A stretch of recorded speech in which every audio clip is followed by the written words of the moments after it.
이 세상 역사는 하나님께서 당신의 백성을 구원하시는 구속사를 중심으로 흘러가고 있습니다. 그리고 타락하여 하나님에 대한 지식을 잃어버린 죄인들을 하나님의 구원 계시가 기록된 성경을 통해서만 우리는 구속사를 알 수 있습니다. 이때 하나님의 구속사와 구원 계시서인 성경에 공통점이 있는데 그것이 바로 언약입니다.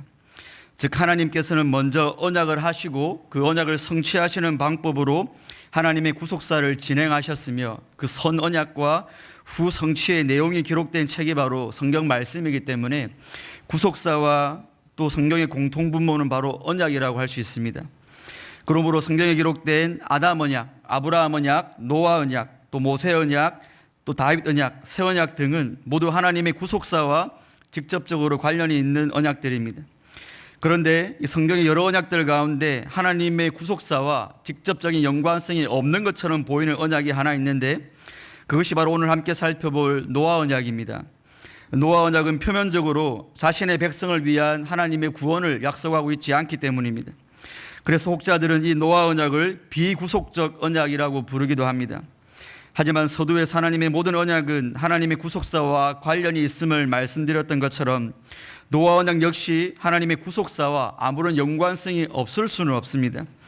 따라서 오늘 이 시간에는 혹자들에게 비구속적 언약이라 여김을 받는 노아 언약이 하나님의 구속사에서 지니는 의의가 무엇인지 함께 상고해 보도록 하겠습니다. 첫째로 하나님께서는 노아 언약의 내용인 모든 피조 세계의 보존을 통해 구속사 완성의 토대를 유지시켜 주십니다. 이 시간 8장 20절부터 9장 11절까지의 본문 중에서 9장 8절로 11절까지만 합독하시겠습니다. 시작. 하나님이 노아와 그와 함께한 아들들에게 말씀하여 이르시되 내가 내 언약을 너희와 너희 후손과 너희와 함께한 모든 생물 곧 너희와 함께한 새와 가축과 땅의 모든 생물에게 세우리니 방주에서 나온 모든 것 곧 땅의 모든 짐승에게니라. 내가 너희와 언약을 세우리니 너희는 모든 생물을 홍수로 멸하지 아니할 것이라. 땅을 멸할 홍수가 다시 있지 아니하리라. 아멘. 저와 여러분들이 거리를 가다가 이 비둘기나 길 고양이가 한 마리 죽은 것만 봐도 죽음의 기운이 주는 두려움을 종종 느끼는데 오늘 본문의 노아는 자신을 포함한 가족 8명과 7쌍씩의 정결한 짐승과 2쌍씩의 부정한 짐승을 제외하고는 모든 피조물이 수장당하는 것을 경험했던 사람이었습니다. 사실 그 당시 노아의 가족들이 느꼈을 그 감정은 겪어보지 않은 사람은 이해할 수도 없고 또 실상 별로 이해하고 싶지도 않은 감정입니다. 하나님께서 마음만 먹으면 언제나도 모든 피조물과 피조세계를 물로 심판하실 수 있다는 사실을 체험한 노아는 그런 우주적인 심판이 자신의 삶 가운데 다시 일어나지 말라는 법도 없었기에 마음 한편에 늘 두려움이 있었을 것입니다. 날이 흐려지고 세찬 장맛비라도 오는 날이면 하나님께서 인생들에게 또 노하신 것은 아닌지 늘 노심초사했을 것입니다. 바로 그런 마음으로 하루하루를 살아갔을 노아에게 하나님께서는 긍휼을 베푸사 언약을 세워주셨습니다. 하나님께서는 9절과 10절에서 내가 내 언약을 너희와 너희 후손과 너희와 함께한 모든 생물 곧 너희와 함께한 새와 가축과 땅의 모든 생물에게 세우리니 방주에서 나온 모든 것 곧 땅의 짐승에게니라고 하셨습니다. 이 두 구절에서는 언약의 당사자가 언급되고 있는데 당사자는 바로 하나님과 노아와 노아의 가족과 방주에서 나온 모든 짐승들이라고 했습니다.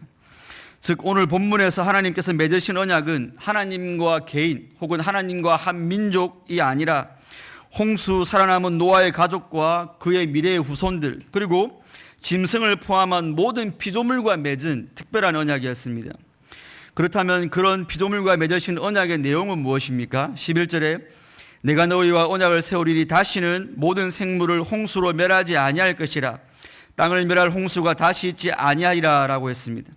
이 본문이 제시하는 것처럼 노아 언약의 내용은 메시아로 오실 여자의 우선을 주신다든지 그 메시아께서 아브라함이나 다윗의 씨로 오신다든지 내가 영적 이스라엘을 구원하겠다와 같이 하나님의 백성들의 구원이 약속된 것은 아니었습니다. 다만 하나님께서는 물심판에 대한 정신적 트라우마를 가지고 있을 노아와 그의 가족들 그리고 방주에서 살아남은 모든 피조물들에게 다시는 물로 세상을 심판하지 않겠다고만 약속해 주셨습니다.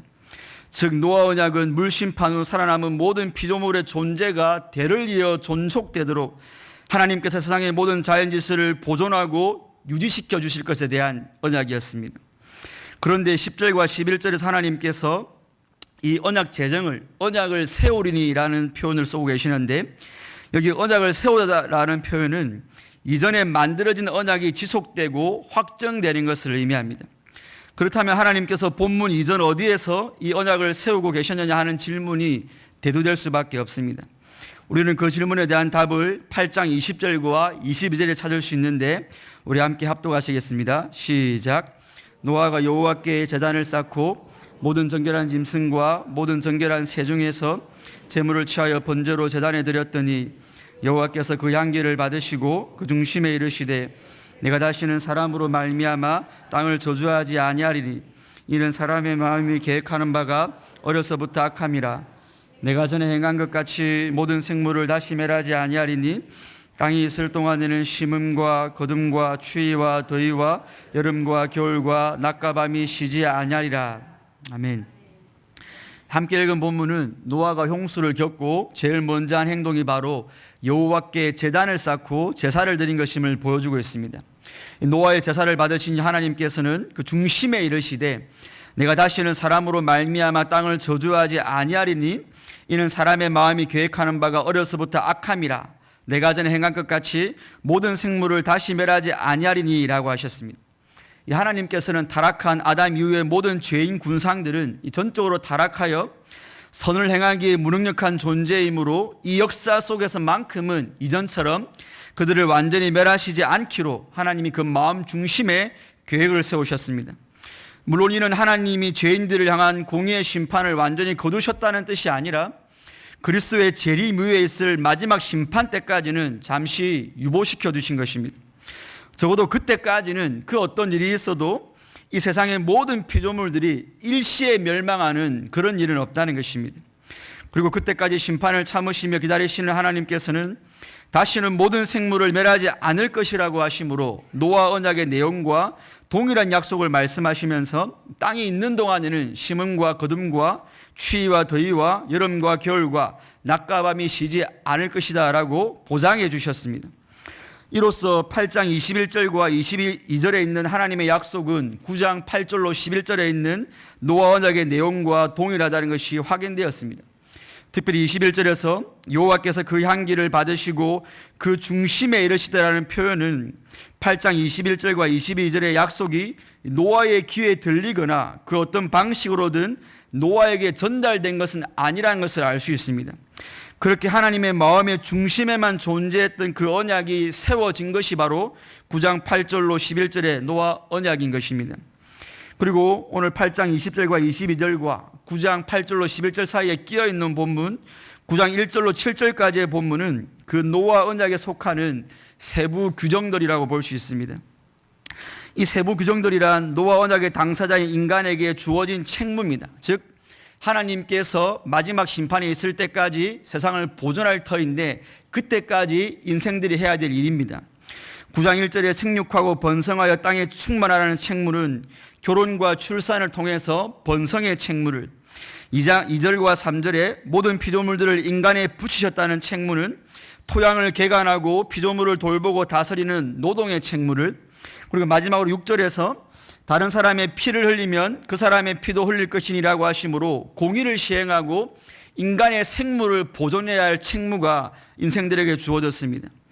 이 생육은 결혼과 가정의 영역을, 노동은 직업과 문화의 영역을, 살인은 국가와 사회의 영역을 포함하기에 이 언약적 책무들은 그리스도인들과 비그리스도인들 모두에게 해당되는 것이며 하나님은 이것들을 수단으로 사용하셔서 피조세계를 보존하시고 확장시켜 주시는 것입니다. 성도 여러분, 하나님께서 언약으로 세우시면서까지 인간을 포함한 모든 피조세계를 보존해 주시는 그 목적이 무엇입니까? 그 목적에 대하여 베드로 사도는 베드로후서 3장 7절에서 다음과 같이 증거하고 있습니다. 이제 하늘과 땅은 그 동일한 말씀으로 불사르기 위하여 보호하신 바 되어 경건하지 아니한 사람들의 심판과 멸망의 날까지 보존하여 두신 것이라 라고 말입니다. 사도 베드로는 이 피조 세계를 사람들의 심판과 멸망의 날까지 보존하여 두신 것이라고 했지만 사실 심판과 구원은 동전의 양면과 같이 함께 가는 것이므로 이 말씀은 하나님께서 죄인들을 오래 참으사 역사 가운데 구원하시기로 작정된 자들을 다 찾으실 때까지만 역사를 보존해 주신다는 것입니다. 역사 가운데서 구원하기로 작정된 자들을 다 구원하실 바로 그 날이 경건하지 아니한 사람들의 심판의 멸망의 날이 될 것입니다. 그러니 성도 여러분, 이 사실을 아는 그리스도인들은 땅이 있을 동안에 심음과 거둠과 추위와 더위와 여름과 겨울과 낮과 밤이 쉬지 않는 것을 절대로 범상히 여겨서는 안 됩니다. 심음과 거둠이라는 여러분들의 일상생활과 추위와 더위라는 여러분들의 계절의 변화와 낮과 밤의 하루하루는 그저 무의미하게 아무런 목적도 없이 흘러가는 덧없는 것들이 아니라 하나님의 구속사 완성을 위하여 이 세상 역사를 보존하시겠다는 하나님의 언약의 결과물이기 때문입니다. 모든 것이 불확실한 오늘날의 세상 속에서 저와 여러분들이 100% 확신할 수 있는 것은 택자의 수가 다 차기까지는 어떤 일이 있어도 이 세상은 멸망하지 않는다는 것입니다. 헐리우드에서 찍어내어 전 세계적으로 히트를 치는 재난영화나 공상과학 영화 속의 사건들은 적어도 하나님께서 당신의 구속사를 완성하시기 전까지는 이 세상에 발생할 수 없는 그저 영화 속의 소재들일 뿐입니다. 그것이 핵으로 인한 재앙이든 외계인의 침입이든 환경 파괴와 기후변화로 인한 것이든 인공지능 로봇들이 인류를 지배하는 것이든 제3차 세계대전이든 백신이 듣질 않는 전염병의 창궐이든 그 무엇이 됐든 하나님께서 언약으로 지키고 계신 이 구속사의 현장인 피조 세계를 그 무엇도 결단코 파괴할 수 없습니다. 그렇기에 대기 중의 질소와 산소의 비율은 창조 이래로 8대2의 비율이 유지되면서 피조 세계의 신선도를 유지시켜주며 태양과 지구와의 거리는 그 적정 거리를 유지하여 피조 세계가 얼어 죽거나 타죽지 않도록 하고 있고 1994년과 2013년 사이에 자그마치 556개의 운석이 지구를 향했지만 지구에 닿기도 전에 다 타버렸고 하나님께서 여전히 물과 땅의 경계를 유지하고 계시기에 국지적인 쓰나미는 있을지언정 지구 면적의 70%를 차지하고 있는 바다가 땅을 마음대로 침범하지 못하고 있습니다.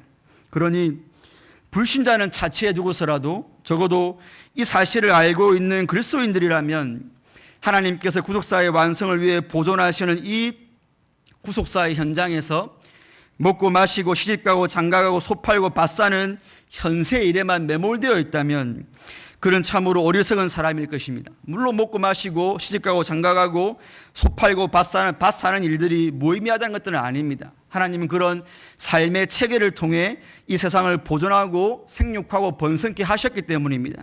그러나 그런 것들은 말 그대로 구속사 완성을 위한 수단이지 절대로 목적이 아니기에 그런 것들에 함몰되어 살아가는 그리스도인들이야말로 수단과 목적이 전도된 삶을 사는 어리석은 자들인 것입니다.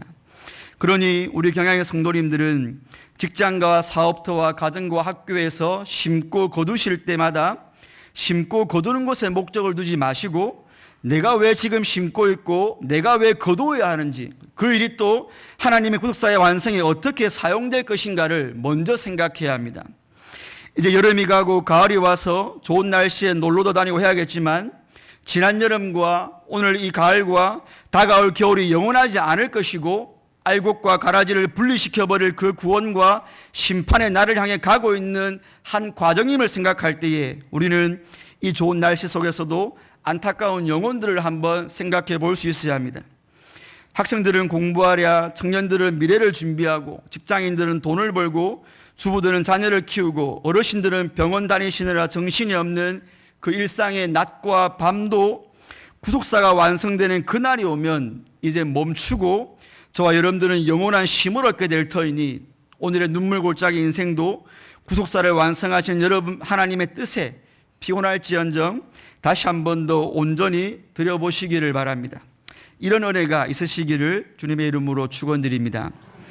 둘째로 하나님께서는 노아 언약의 증거인 무지개를 통해 구속사 완성을 위한 언약 성취가 오직 하나님의 은혜에 의한 것임을 선언하십니다. 우리 함께 본문 12절로 17절까지 합독하시겠습니다. 시작. 하나님이 이르시되 내가 나와 너희와 및 너희와 함께하는 모든 생물 사이에 대대로 영원히 세우는 언약의 증거는 이것이니라. 내가 내 무지개를 구름 속에 두었나니 이것이 나와 세상 사이의 언약의 증거니라.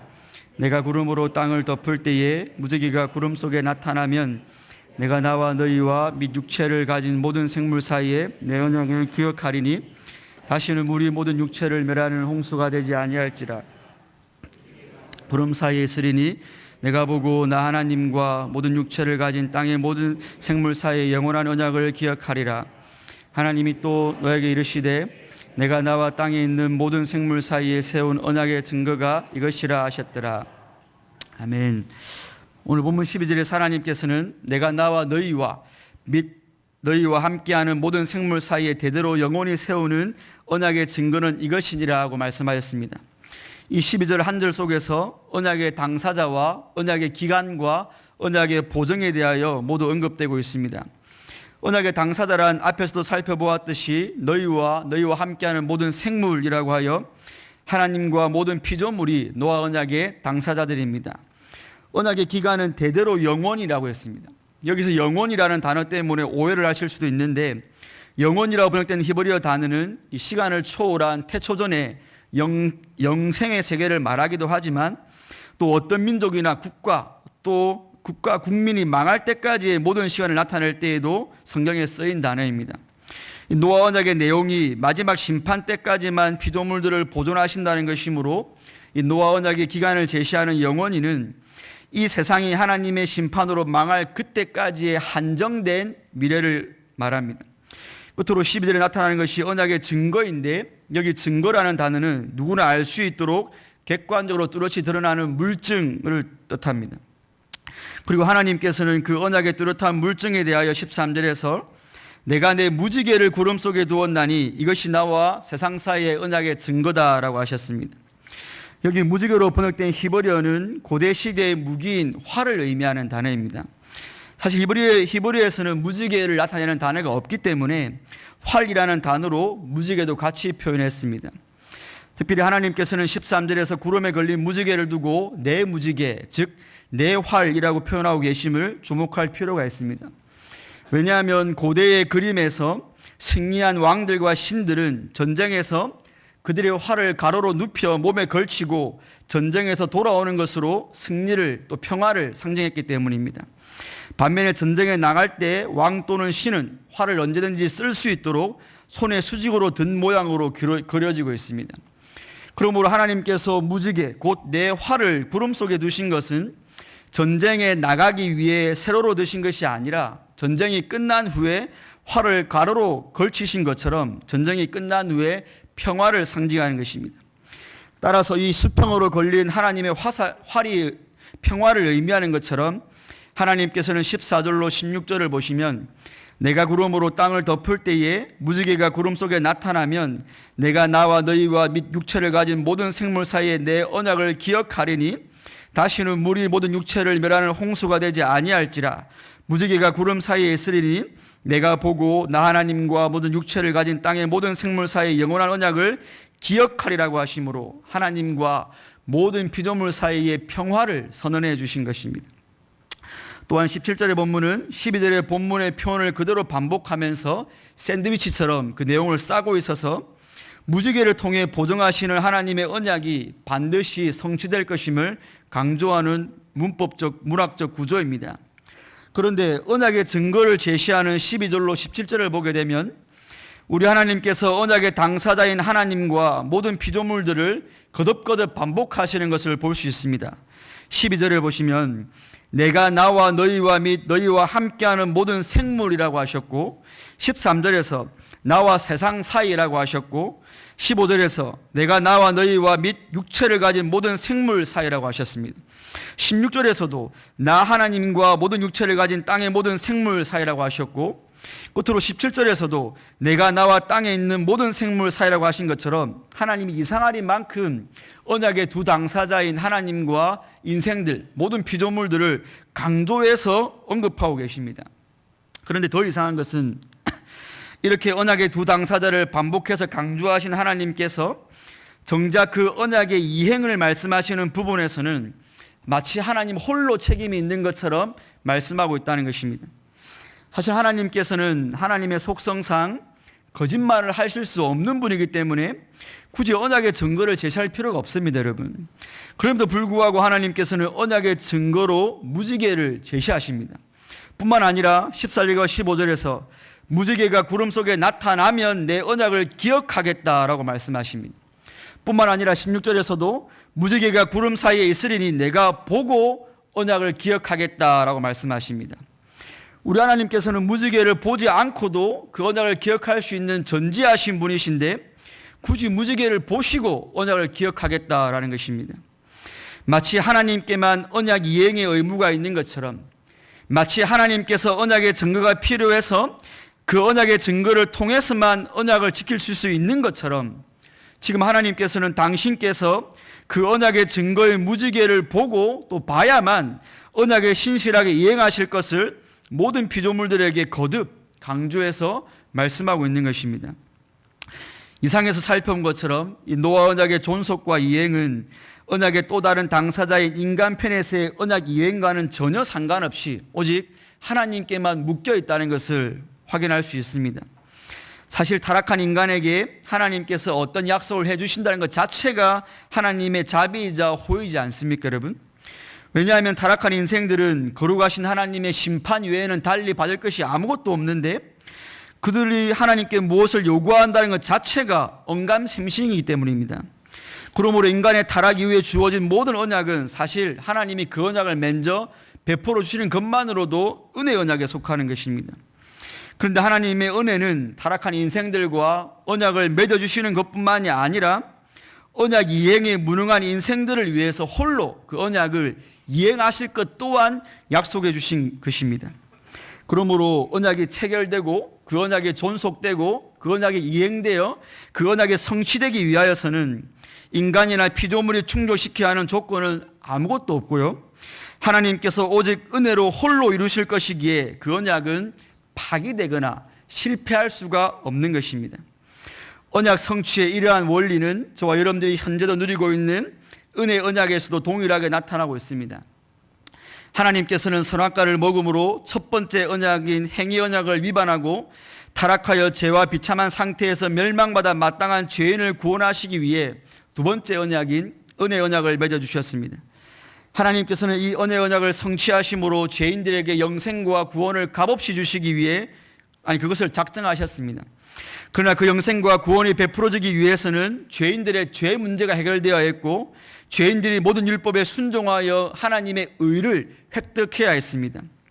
그러나 타락하여 전적으로 부패한 죄인들 스스로 그 죄짐을 벗어버릴 수가 없었고 더욱이 모든 율법에 순종하여 의를 획득한 것 자체가 불가능했습니다.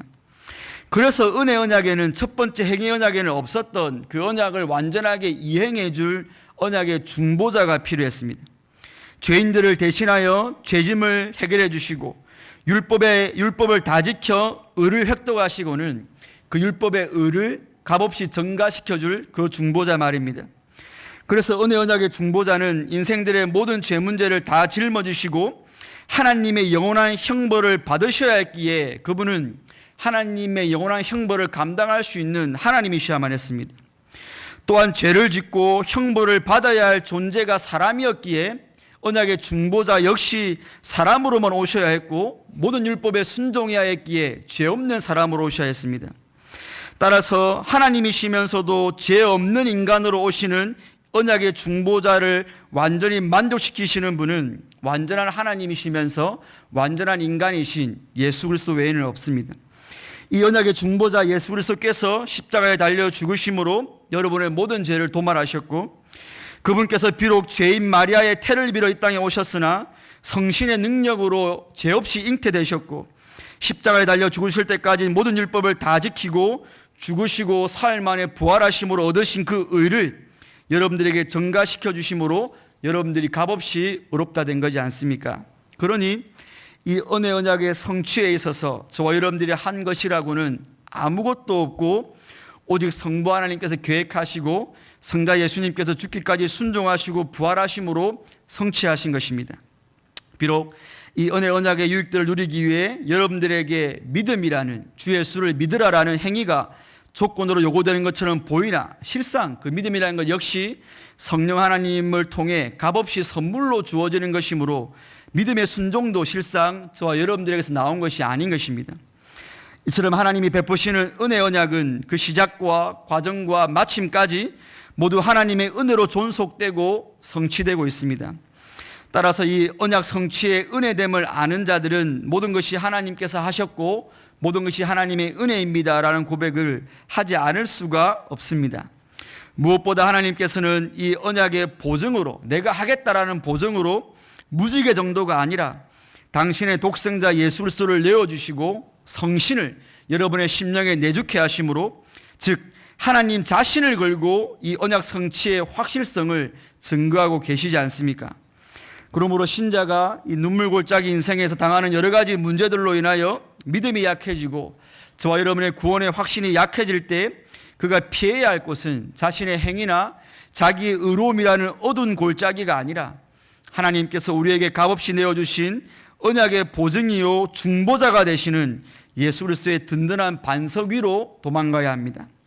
여러분들 스스로가 무엇인가를 더 열심히 많이 해서 하나님의 은혜 언약의 확실성을 보장받으려 하면 할수록 여러분은 더욱더 구원의 확실성으로부터 멀어지게 되고, 우리의 시선을 언약의 중보자가 되시는 예수님의 사역에 집중시킬 때 하나님께서 베푸신 그 은혜 언약의 성취가 얼마나 안전하고 확실한 것인가를 체험하게 될 것입니다. 무지개를 보시고 피조물과의 언약을 기억하시어 그 언약을 홀로 성취하셨던 하나님께서는 이제 예수님을 보시고 저와 여러분들의 구원을 홀로 이루어 가시는 바로 그 하나님이심을 믿고 말로 다 표현할 수 없는 그분의 은혜 앞에 모든 영광을 돌리는 주님의 성도님 되시기를 주님의 이름으로 축원드립니다. 성도 여러분, 그리고 오늘 헌신을 재확인하시는 28, 29, 30 남전도회 회원 여러분, 많은 그리스도인들이 신약과 구약이라는 하나님의 언약책을 읽으면서도 그 안에 하나님께서 언약하신 약속의 내용이나 그 약속을 성취하시는 하나님을 먼저 보기보다는 내가 성경을 보고 무엇을 해야 되지라는 행위로 냅다 달리곤 합니다. 성경이 신앙과 행위의 유일한 법칙이기에 행위에 주목하는 것 잘못된 것은 아니지만, 신앙 곧 내가 무엇을 믿어야 할 것인가에 대한 충분한 이해 없이 행위로 먼저 비약하는 것은 기초공사가 부실한 상태로 건물을 올리는 것과 다르지 않아 붕괴되기 십상입니다. 그런 의미에서 오늘 저와 여러분들은 내가 무엇을 믿어야 하는가, 언약인데 노아 언약을 통해 한 번 더 우리 신앙의 기초를 탄탄히 하는 작업을 한 셈입니다. 하나님께서는 이 땅에 임할 종말론적 심판이 있기 전까지는 그 어떤 경우에도 피조세계를 완전히 파괴하지 않으시고 보존하실 것을 약속해 주셨고 우리를 믿어야 합니다. 이는 심판할 자들에 대한 하나님의 오래 인내하심과 동시에 창세전에 택하신 자들을 하나도 빠짐없이 모두 구원하기 위함임을 우리는 믿어야 합니다. 따라서 이제 이 노아 언약의 내용을 우리가 제대로 믿을 때 하나님께서 요구하시는 행위가 나와야 되는데, 저와 여러분들의 삶의 전 존재를 하나님의 구속사의 목적에 맞게 조정해야 합니다. 어제였던 9월 11일도, 오늘인 9월 12일도, 내일인 9월 13일도 그 낮과 밤을 하나님께서는 죄인들이 회개하여 돌아오기를 기다리시면서 잃어버린 아브라함의 자손들을 찾기 위해서 친히 보존하고 기다리고 계시기 때문입니다. 하나님께서 구속사 완성을 위해 이 세상을 보존하고 계시는데, 그래서 하루하루가 의미가 있는데, 이 사실을 아는 저와 여러분들이 하나님의 구속사와는 전혀 동떨어진 자신의 만족과 유익만을 위해 살아가고 있다면 하나님이 보존해 주신 하루를 우리는 허비하고 오용하는 것일 뿐입니다. 또한 은혜롭고 자비로우신 하나님께서는 물심판에 대한 두려움을 가진 피조물들을 위해 물로 심판하지 않겠다고 언약을 세우셨고, 그에 대한 보증으로 무지개를 주셨습니다. 무엇을 보증하실 필요가 전혀 없으신 그 하나님께서 친히 무지개를 보실 때마다 언약을 기억하시고 홀로 성취하실 것임을 사실은 피조물들을 위해서 내어주신 것입니다. 계시록 4장 3절의 사도 요한은 앉으신 이의 모양이 벼옷과 같고 홍보석 같고 또 무지개가 보좌에 둘렀는데 라고 하여 언약의 보증인 무지개가 하나님의 보좌 위에 아예 둘러 있음을 증거하고 있습니다. 그러므로 하나님께서는 비개인 하늘에서 잠깐 보이는 무지개를 보시는 것이 아니라 하나님의 보좌에 오히려 무지개를 달아놓으시고 그 무지개를 보시면서 노아 언약을 지금도 성취하고 계신 것입니다. 이처럼 무지개를 보시고 노아 언약을 오직 은혜로 홀로 성취하시는 바로 그 하나님께서는 오늘도 예수 그리스도를 보시고는 저와 여러분들의 구원을 위한 은혜 언약을 홀로 성취하고 계십니다. 하나님께서 여러분들의 현재 삶에 무관심하신 것 같고 하나님께서 여러분들의 구원을 위해 그 어떤 일도 하지 않으시는 것 같아 보이는 오늘의 평범한 일상 중에도 하나님은 예수님을 보시고 홀로 언약을 성취하시면서 여러분의 구원을 하나하나 완성하고 계십니다. 하나님께서는 그 언약을 완성하시는데 어떤 인생의 도움이나 지혜도 필요로 하지 않으시고 오직 당신의 전능과 전지로 여러분들이 영화에 이를 때까지 완벽하게 성취해내고야 마실 것입니다. 그러므로 혹 여러분들이 자신을 보실 때마다 내가 구원받은 자인가, 나의 구원이 완성될 것인가가 의심되고 불안함이 엄습해 온다면 그 언약의 중보자가 되시는 예수님의 십자가와 그분의 빈 무덤으로 달려가서 여러분의 구원의 성취가 얼마나 확실하며 견고한 것인가를 날마다 확인하시기 바랍니다. 아무쪼록 이 노아 언약이 주는 구속사적 의미를 깨달으신 대로 하나님께서 마지막 심판까지 이 세상을 보존하시는 그 목적에 여러분의 삶을 온전히 헌신하시고 이 언약을 홀로 성취하실 것을 무지개로 보증해 주시는 그 은혜의 하나님으로 인해 날마다 감사와 감격과 확신이 넘치시기를 주님의 이름으로 축원드립니다.